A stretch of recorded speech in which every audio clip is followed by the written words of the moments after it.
So this, and I will be speaking on sustainability.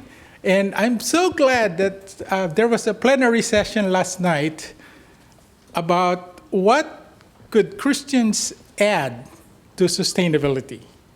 And so you could see there that adding the values is what Christians could do to increase sustainability. And also last night, there was a mention of the sustainable goal definition of sustainable development. And it's meeting the needs of the people today without compromising the ability of people to meet their own needs in the future. So this definition is more like if we live the right way now and conserve, then we'll have something for the future. But for those who had implemented child survival in a decade or so, there's a more robust definition of sustainability. And it is the process that advances the conditions that enable individuals, communities, and local organizations to improve their functionality, develop mutual relationship of support and accountability, and decrease dependence on insecure source. And this is the definition we're using with our child survival developed by CHAK, that most people would probably remember, or the CSTS, Child Survival Technical Support Group, years back. So it is really improving the function relationship so that we will not be dependent on insecure source. But another definition that was developed is that sustainability enables the local stakeholders and actors to play their respective roles effectively, thus maintaining gains in the health development beyond the project period. So this is kind of a better definition, I think, than just conserving now so that we can have something for the future. This is building the capacity of local actors in local system, the communities, so that they will continue the role even if the project is gone or finished. And I was looking at what verse in the Bible would really fit into that. If it's really developing capacity,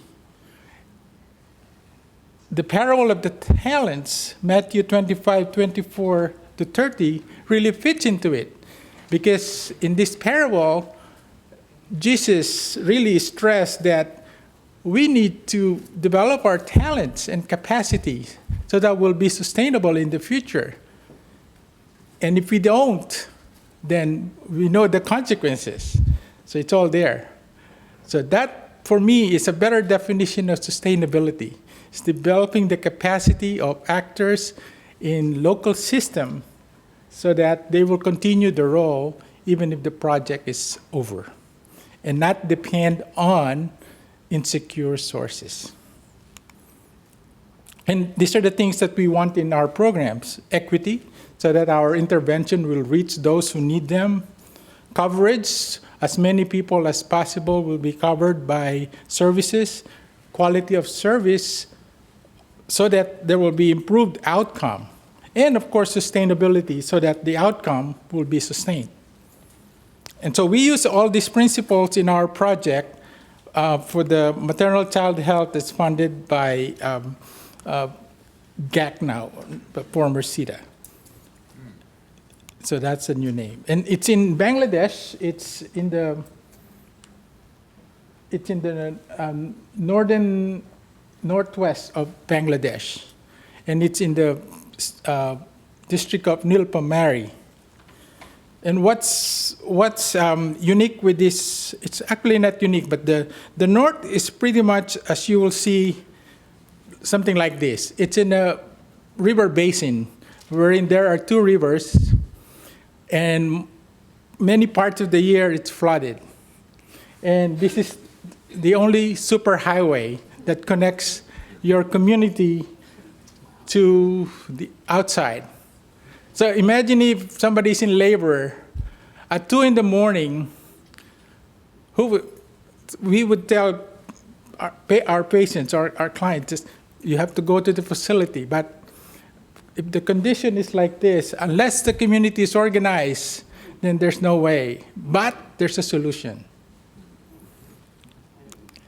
And the other thing with Nilpamari is there is a very significant number of indigenous tribal groups in the district. And what's with tribal groups? Not only they are poorer, disadvantaged, and living in places where there are no services, but also they have different sets of beliefs culturally and socially.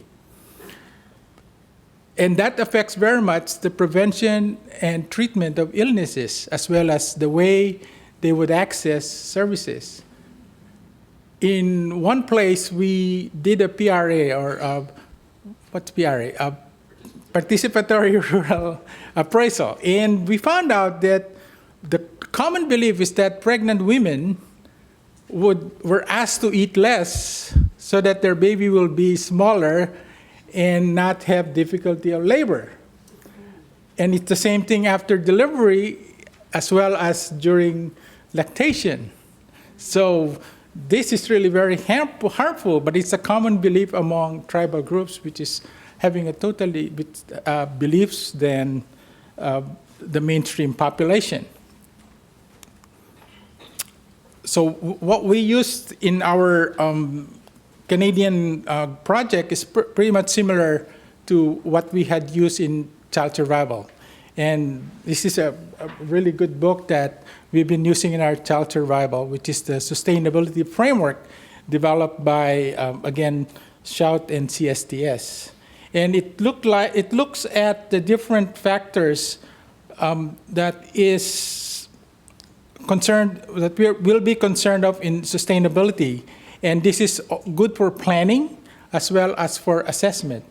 So we have the health outcomes, the organizational capacity, the quality of health services from the facility, and the community capacity. So if we put that in a framework, then we'll have a tool for planning as well as a tool for assessment. And it's available online as well if you're interested.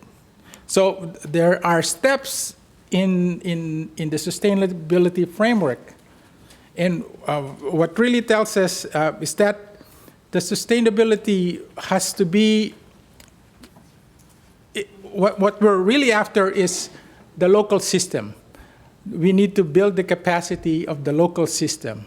The local system is not, it's, I would say lowest, but lowest is not bad. It's at the base, meaning at the lowest possible system, wherein you have the community health workers, you have the governing body in its relationship with facility and the government.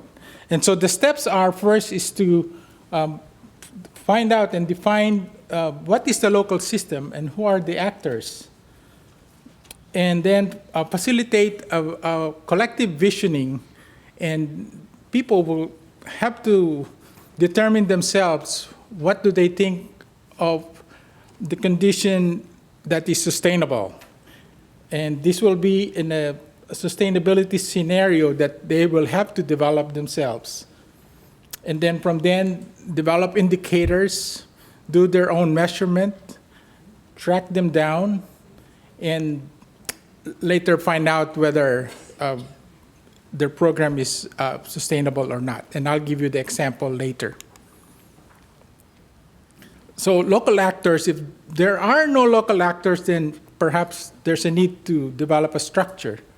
But in Bangladesh, even more than 10 years ago, maybe closer to 20, they have developed what they call the primary groups in each of the community. There will be female and male groups that will be the entry point for anyone who wants to become part of the system. And culturally, it cannot be mixed in the primary group because if there are men in the primary group, the women cannot voice out and give opinions. But it has to be mixed because in the primary group, they elect representatives towards the Central Cooperative Committee, which is part of the lower part of the district. And then the second tier will send representatives to a higher governance body, the People's Institution. And the People's Institution will provide and oversee the community-based healthcare, as well as connect with the facility and the local government. So, and when they become People's Institution, because it's male and female primary group, it's now a mixed group. And initially we had only female, but later on they found out there should be also male, because when they are talking to government representative, it has to be a mixed group to be more powerful and have a voice in talking with the government. And this is the way it was envisioned in the planning. Although it seems to be linear, it's really not.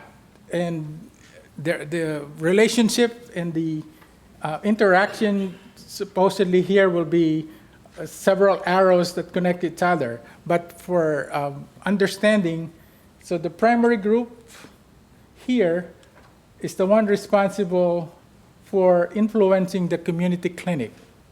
And then they have the representatives of the union committee or the central committee that influence and work with the union health facility welfare center, which is a level higher than the community clinic. And then the People's Institution would be the sub-district facility. Then the local NGO, which is the partner of World Renew, and CRRC is the old name of World Renew, works with the civil surgeon and the deputy director. And World Renew function by working and influencing the Ministry of Health and Family Welfare. So that's a kind of governance connection of the various structure in the community. So it's a little noisy slide, but it shows what are the different levels of capacity and training needed in every level with the community health volunteers, traditional birth attendants, the People's Institution, the community health workers, and the facility health workers. So the key for sustainability is the capacity building of the actors in the local system.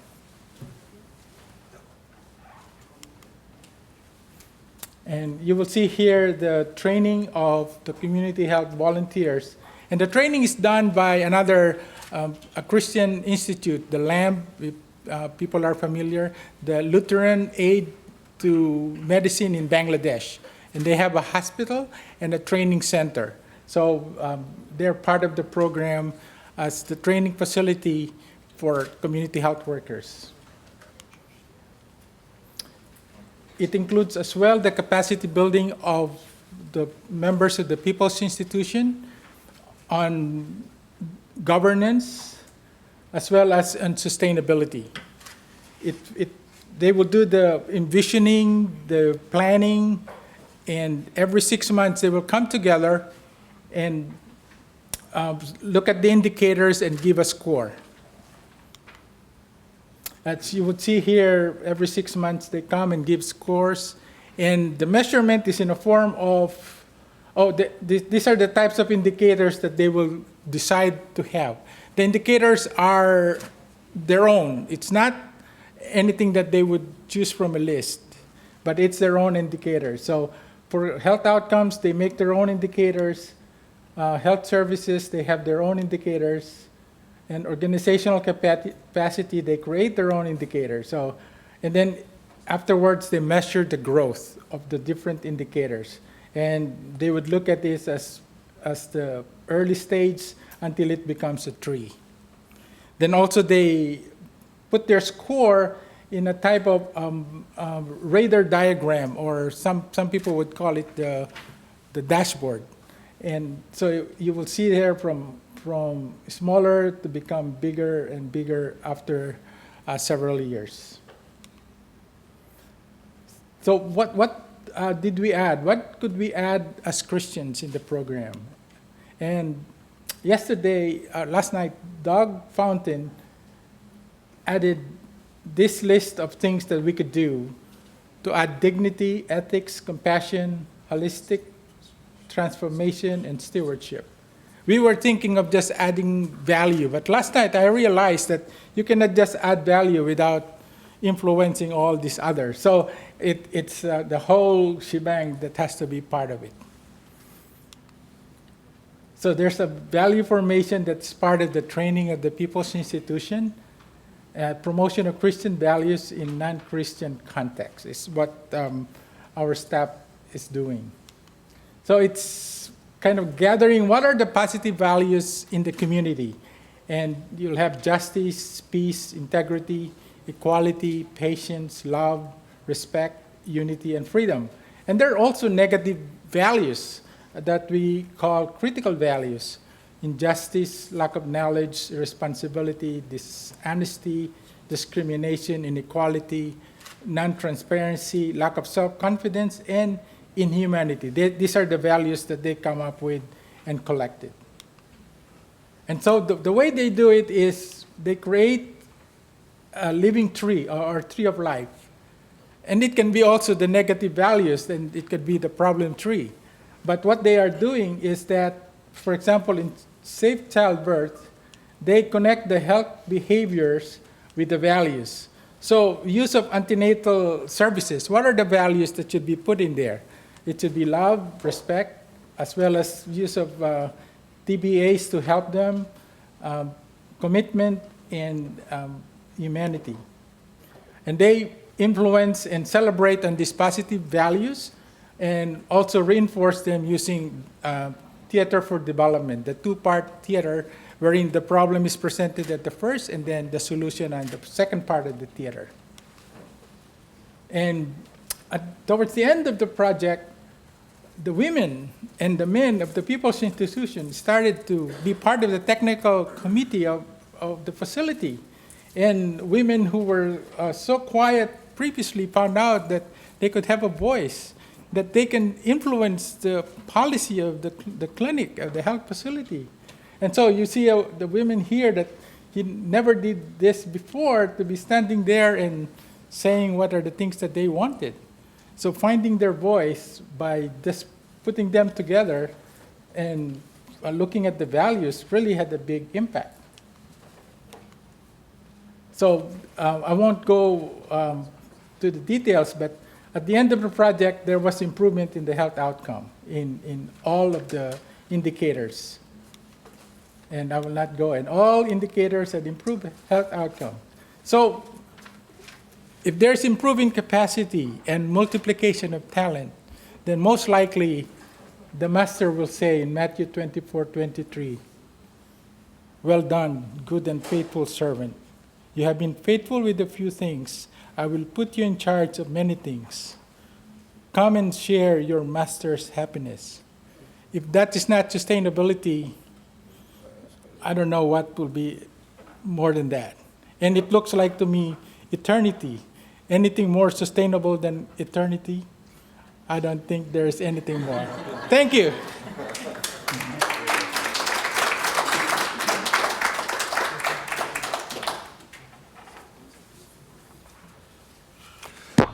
Thank you so much, Alan. That was great. And next we have Jane Kishoyian from the Christian Health Association of Kenya.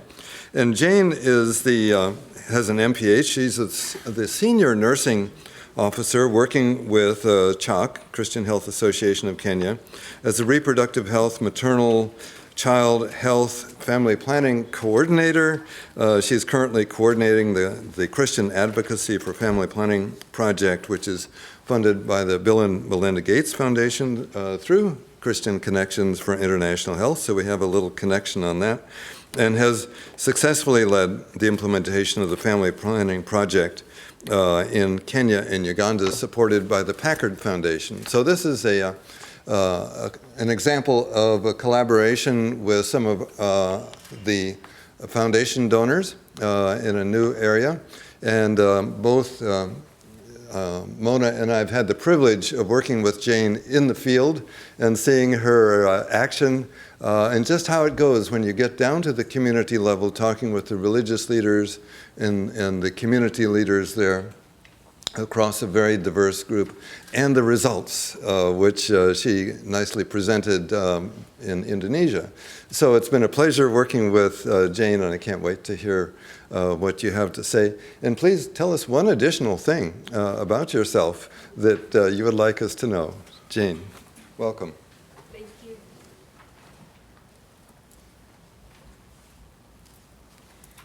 Thank you, Douglas, for that introduction. As you've heard, my name is Jane, and please speak. The only thing maybe I would add about myself is that I'm born again and I love Jesus Christ as my personal savior, and I'm happy to be here, and hopefully we'll engage and get to know each other more and more, and by the grace of God, you'll also learn from us something that maybe you can implement in your countries, as we also learn from you. And I'm also grateful to be here with Dr. Mwenda, our General Secretary. He is there, and I'm happy that we are in this together. Thank you so much. Use your training voice. It doesn't come through very well. Okay. Can you hear on the back? Okay. Is it okay now? Yeah, speak closer. That way? Ah, great. Yeah, so I will present to you what CHAK has been doing on reproductive health and family planning. And my outline of the presentation is I'll give you the Kenyan context, the program goals and objectives, program motivation, achievements so far, the challenges, and the way forward. In Kenya, the total fertility rate for now is 3.9. That was the Kenya Demographic Health Survey 2014, down from 4.6 in 2010. But there is a disparity in the rural women who are having more children than in the urban women. Then the unmet need for family planning still is high. It's at 23%. And the most popular method is injection, which is at 26%, implants at 10%, and the pills are at 8%.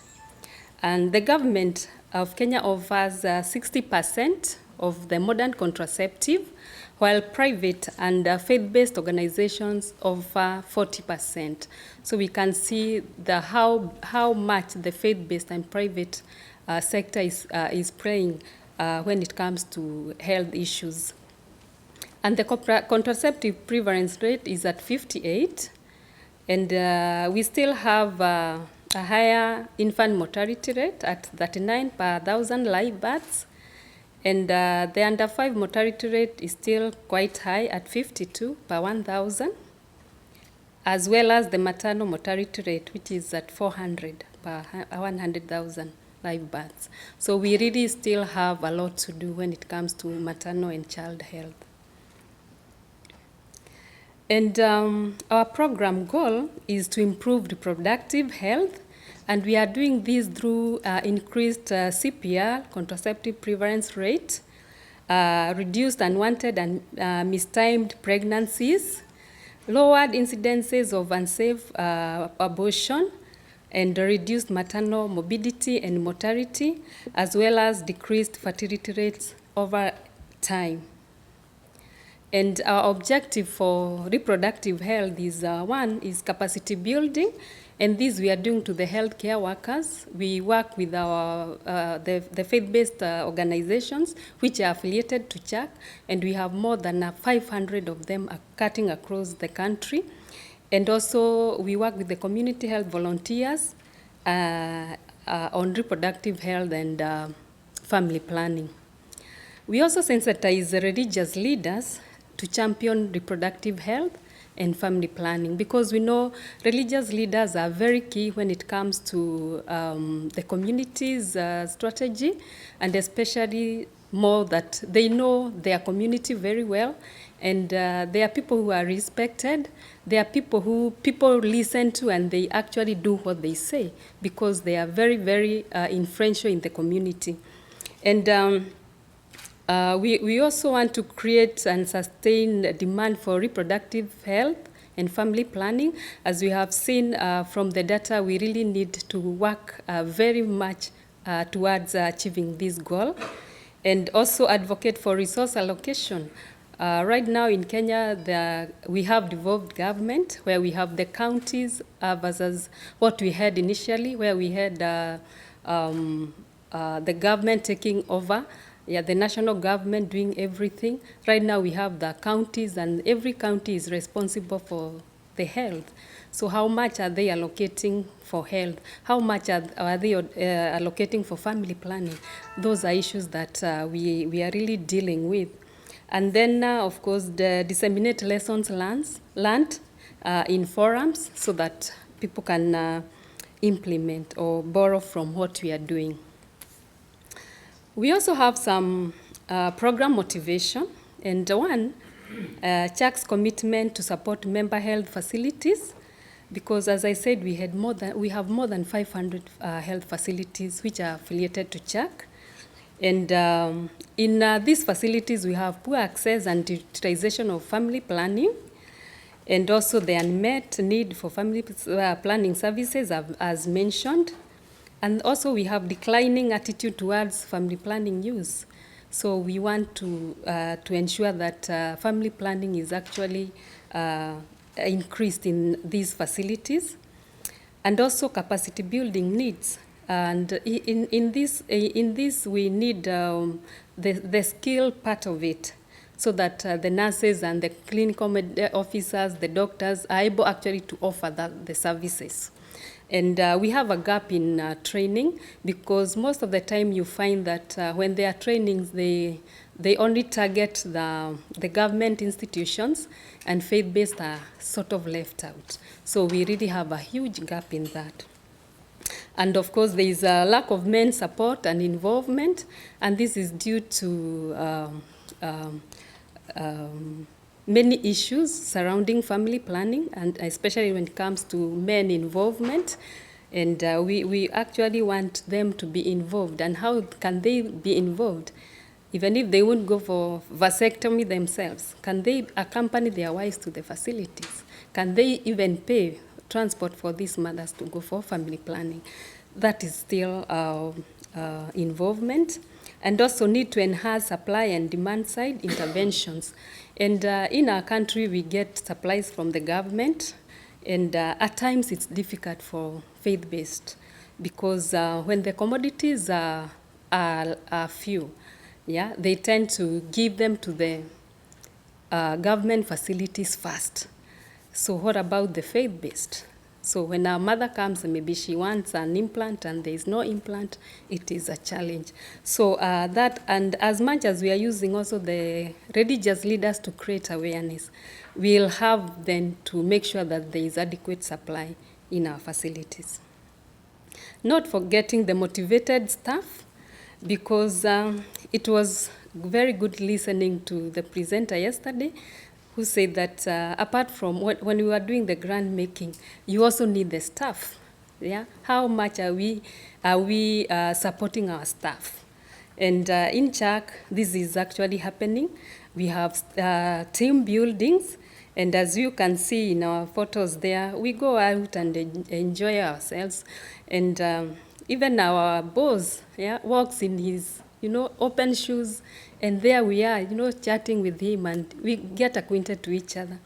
And the lady there, you can see how how happy she is just to be outside in her own world, out of the normal office. So this is one thing that is very motivating. So when we come to the CHAK reproductive health model, and our main theme here is to increase uptake of family planning and reproductive health services. And this is at the health facility level as well as at the community. So we have pillars that are supporting this. And one of the pillars is advocacy and policy engagement and influence. And this is at the national and county levels where we engage with the Ministry of Health, and we also engage with other stakeholders towards this. And even in developing policies and guidelines, we are also involved in this because the government realizes that the faith is very important. Because as I said, we provide 40% of the workload in Kenya. So faith-based are very important. And then we have the service delivery at the health facility. This is where the clients now come and they meet with the health worker who actually provide the services. At the community level, we also have community health volunteers whom we have trained, and they also offer some services that they are able to offer, especially the pills and also the condoms. They also offer counseling for mothers and people in the community, and also refer them for any other services. Then information prevention, provision and demand creation. This is basically for the religious leaders. We've trained them to give health messages, and we have key messages that they give to the community. And after that, most of them will go back to them and tell them, I want to get a pill, or I want to get an IUD, how can I get it? So they actually refer them now either to the community health volunteer or to the facility itself for the services. So they are doing a lot of great work there. As I said, capacity building, this is what we first do, because we know when we empower the nurses and the clinical officers and they get the skills, they're able actually to perform. They're able to insert an IUD, they're able to insert an implant. And when you also empower the religious leaders, most of the times we say the religious leaders, they are an obstacle to family planning. But when they are educated, when they are given information, when you dialogue with them, they understand where you're coming from. You also understand where they are coming from. And there is a level ground that you come to a consensus, and they are actually very, very supportive when it comes to family planning, if well educated and well informed. Then we have some achievements so far, and in these projects, we have trained 250 religious leaders on advocacy and 150 community health volunteers for service delivery at the community level. And they are actually doing great work at the community. Then equipping the health facilities, and we also have equipped their facilities with implant, IUD, and BTL kits. And this is one area of need, because most of our facilities actually lack this equipment. Or if they have, they only have one kit or two kits, which are not enough. So this is one area that we really need to work on. And also the IEC materials and guidelines, which we distribute. We get them from the ministry and we distribute to our facilities. Some of the facilities are in the rural Kenya, very far. But when one is going there, not necessarily for family planning, we make sure that we carry these materials with us and we distribute to those facilities. Capacity building of healthcare workers, very important for us, and especially when it comes to maternal and child health. We train them on basic emergency obstetric care and also in long-acting family planning methods, because these are gap also when it comes to long-acting methods, especially the IUD insertions. Sometimes the implant, especially removals, are sometimes difficult. And so we work very closely with the Ministry of Health to ensure that our healthcare workers are actually trained and they have the skills to do all this. As mentioned, we also train religious leaders to improve family planning service demand. And you can see we also have the Muslims in our midst. And we have actually been working very closely with the Muslims community. When you go to the community, at the community level, and you understand the community itself, you'll engage with any religious leader, despite of where they are coming from. And they are very receptive. We have worked closely with them. Douglas here is a witness. He's been to Kenya and Mona there, and they have actually met all these people, and they have seen the great work they are doing. And as I said, we also empower the religious leaders to give health messages. In the second photo, that is one of the religious leaders with some women group just discussing about family planning. And the women come open and they talk about it openly. And we also encourage them to inform their husbands so that this can be a family thing. Achievements still, baseline survey conducted, which we conducted, indicated that there was a low uptake of family planning, especially in our faith-based facilities. And so the training of 250 religious leaders actually helped the facilities to get more clients coming to them. And the religious leaders organized for 1,424 community meetings, and a total of 16,824 people received family planning messages from the religious leaders, and this was only in 6 counties. So if we have more trained and more resources and we are able to reach more than 20 counties, then we can really do great work. Then we had 4,635 clients who were referred to the health facility by religious leaders. And these were, maybe they needed a pill or an implant or an IUD, and we have a referral form that they use. And so far there is an improved method mix, improved family planning uptake, and we also have community-based distribution of pills and condoms, and improved support for family planning commodities from the county health department. And this is all because of the advocacy from the religious leaders. Because after we train them on communication, after we train them on advocacy, they go back to their counties and they engage the county government. And so we've actually seen an increase of commodities coming now to our facilities. Then we have dialogue days. So far we have 32, and these are conducted in 8 facilities. And we've also established an effective referral for clients. And so far we had 52 women who were supported to undergo BTL services for the last 16 months. And these are women who have many children, but they have not been using family planning because maybe they feel, the side effects, or the husband doesn't want them to use. But when they are talked to and they accept for BTL, some of them are very poor. They may not even afford transport to the facility. BTL stands for? Bilateral tubal ligation. Yes. So we support them, and they are supported to go to the facility, and this is performed on them, and they are very happy then.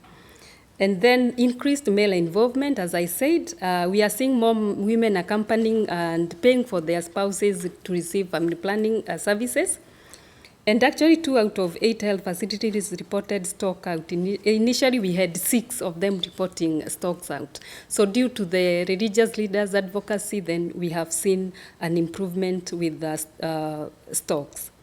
And then during that time, we had 38,611 new family planning acceptors. And also, as I said, we also engage the community health volunteers, because we work together with the facilities and the religious leaders together. Experience sharing, where we bring the religious leaders and the community health volunteers to discuss the community issues, the challenges they are undergoing during their work, and then they come up with the solution for the community. This is one of our facilities, and it may not be very clear, but it is, where we did a baseline survey. And at the end of 3 years, we had 7-fold increase in family planning. And Kenya also, because of its work in family planning, was recognized in the International Conference for Family Planning 2015 in Indonesia. And CHAK was represented here. And Kenya was given an excellent award in leadership for family planning. Challenges: one, we have staff turnover, cultural and religious biases against contraceptive, occasional erratic supply of commodities, as I had said, and also inadequate skilled personnel when it comes to long-acting methods. And at times we have inadequate funding, because as I said, if we have more people trained and more funding, we can be able to reach more facilities. Way forward, we'll continue with capacity building through mentorship, then support commodity management, address myths and misconception, strengthen data collection, and source for more funding so that we can be able to reach more and more of our facilities. And we acknowledge the Gates Foundation, which we are working in Eastern and Central region, and Packard Foundation, which is in Nyanza and Western region, Bread for the World, which cuts across all the regions, CCIH, who we are really working very, very closely with, and the county health departments in Kenya, religious leaders that we are working with, and the community. Thank you very much. That's one of our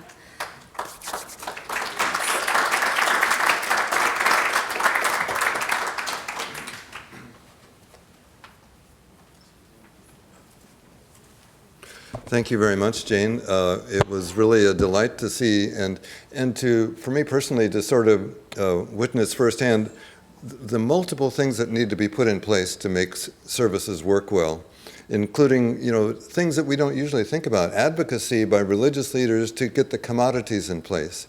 Those of us who have worked in Africa know that stockouts across the board for faith organizations as well as the public are very common. So when you think about all the things that need to happen and how to get them done, it's a new dimension for many of us.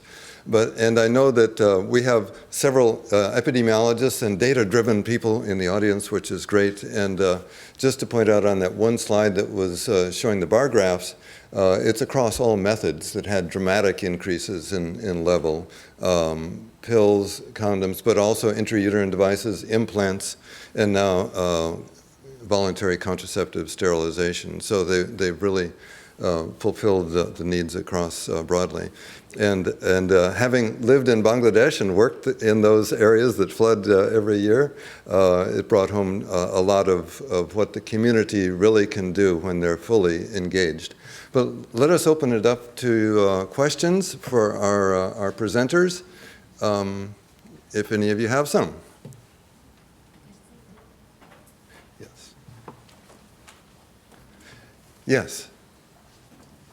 In the Bangladesh industry, roughly what percent were Hindu or Muslim in your area?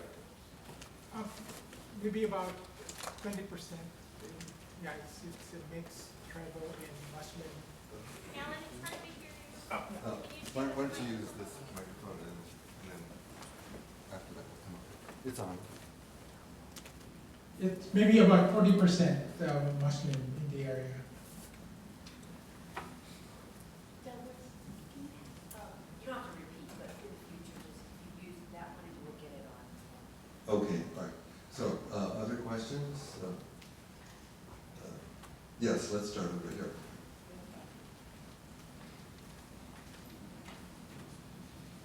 Jane, this one's for you. Very interesting.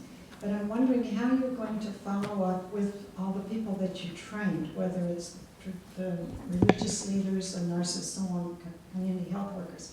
Are you using cell phones to do that in any way?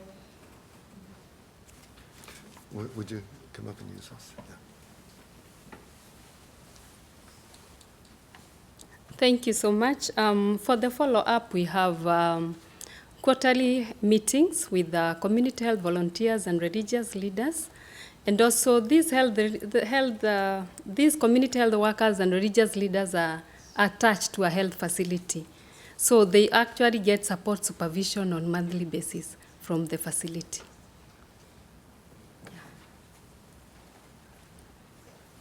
Yes, Lauren? Is that- Oh, excuse me. Go ahead. Yes, you have the microphone. Perfect. I'm Armand, I represent Christian Relief and Development. The question I have is for Kenya experience. Kind of, do you use the permanent contraception in Kenya method? Permanent Sterilization. method sterilization. Yeah, thank you so much. When we come to the permanent methods, we find that men are actually reluctant to undergo vasectomy. But most women who have many children are coming up and they really are taking permanent method, the BTL. But we are seeing more women than men coming for it. Rarely are we getting men for permanent method.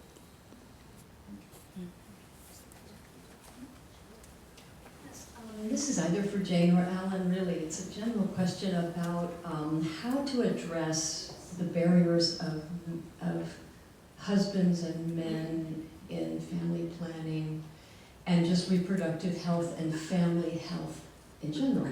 And I'm wondering if in your work with the churches, if there's been any discussion about marriage counseling, enrichment, and focusing on not so much the health issues even, not even focusing on health, on family planning, but on having a stronger, more open dialogue-based, mutual respectful marriage. And if the churches that you work with have, at least if you think they'd be open to promoting that kind of effort.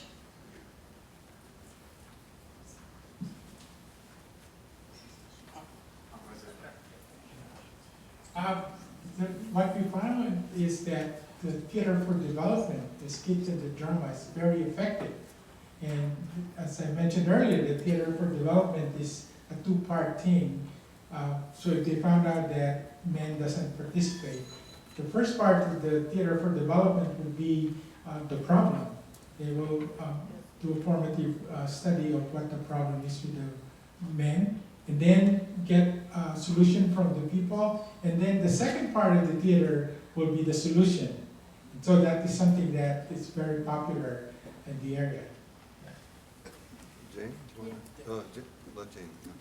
Yeah, for CHAK, what we are doing is that the religious leaders who are already trained are using this platform actually to advise and to educate the young people before marriage. And we also have examples of the pastors.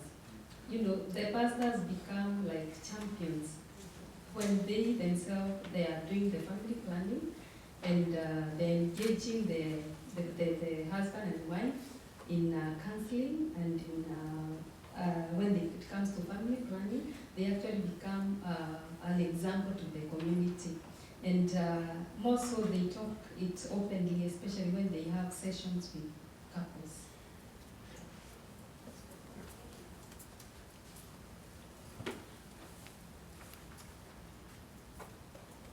Alan, World Renew has been working with people's institutions for quite a few years, across quite a few projects. Are any of them ready to graduate and be self-sustaining, or how do you see that happening?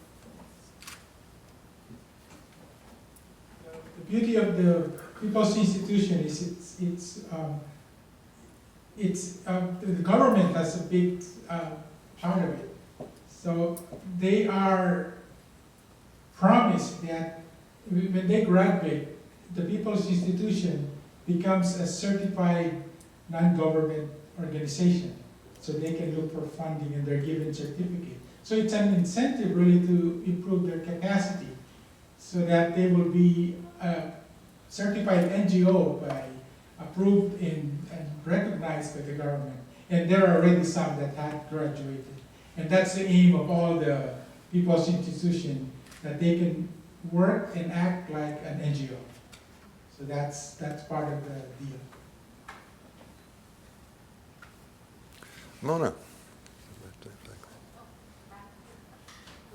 Oh, okay. Sorry, I didn't see you first.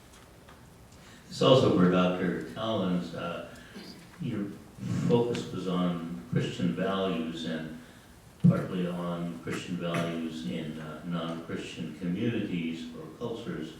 So when you present these Christian values as the root of the fruit tree, are they seen as universal values that Muslims can embrace, or are they aimed at having other faiths see them primarily as Christian values?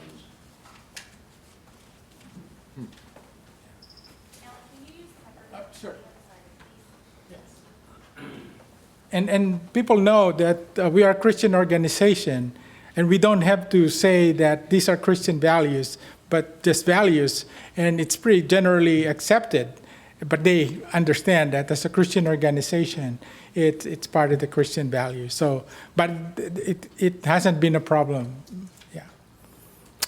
Frank, just to add, when you evaluated the project in another place, was there something that a sentiment on the Christian organization when you evaluated our child survival program?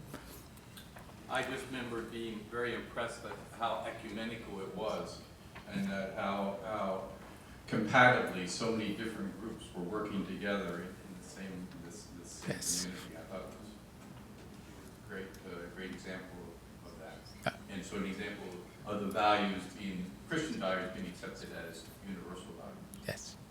Thank you.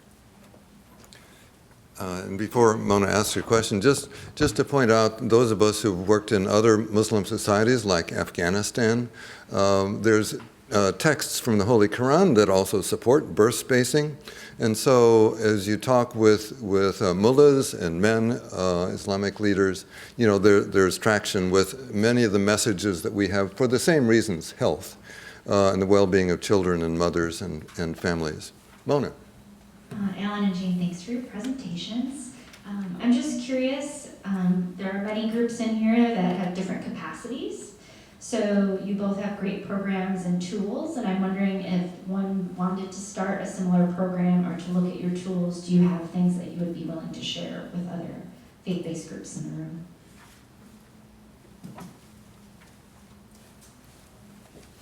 Thank you, Mona. We actually have tools, especially for religious leaders and community health volunteers.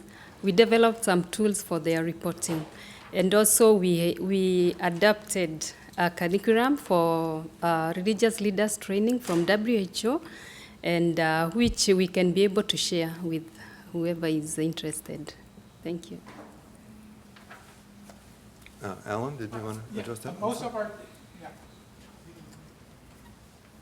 Most of our tools are what we have adapted in our child survival program, which is about 5 years each. So USAID has really provided us with tools that we really are happy to use and modified. But yeah, sure, we can also share our modified tools out of the USAID tools.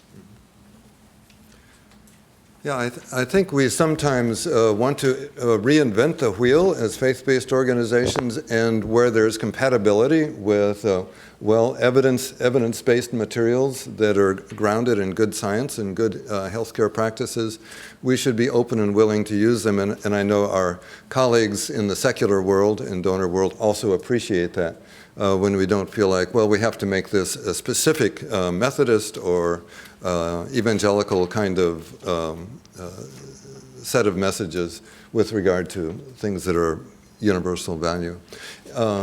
Another burning question. Yes, Milton. Alan, this is a question for you. Have you ever tried to estimate the additional effect of adding that layer of Christian values to the outcomes or results of your project? No, we did not include that, but that's a good idea. And really to determine sustainability is to go back after 5 years and see what's the effect. If it's really, are the people still doing the role that they are doing during the project?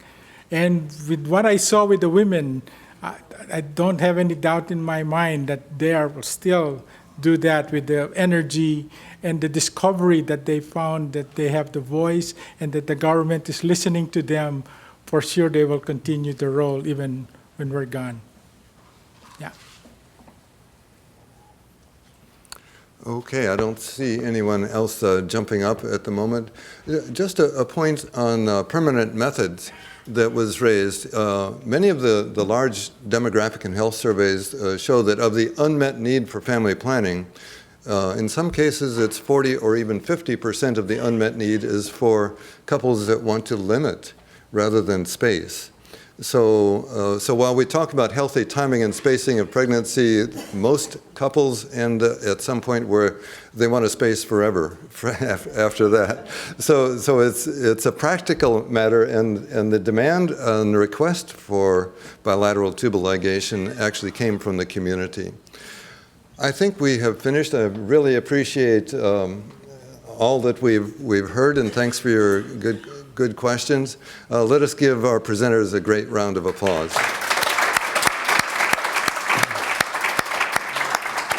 And if I may, let us stand and we'll close with a brief word of prayer, if we may, after Alan has one more point. Somebody asked about the Muslim. The tribal group is 30%, and I think it's 70%, so that makes about 100 total. So 70% Muslim, just to make a correction. Yeah. Great. Let us pray. Good and gracious God, we thank you for our time together, for the valuable work that's done on behalf of all God's children, wherever they may be. We pray for the enlightenment that you have provided for us in showing us new way, and we hope and pray that all this will be to the glory of your name. In Jesus Christ's name, amen.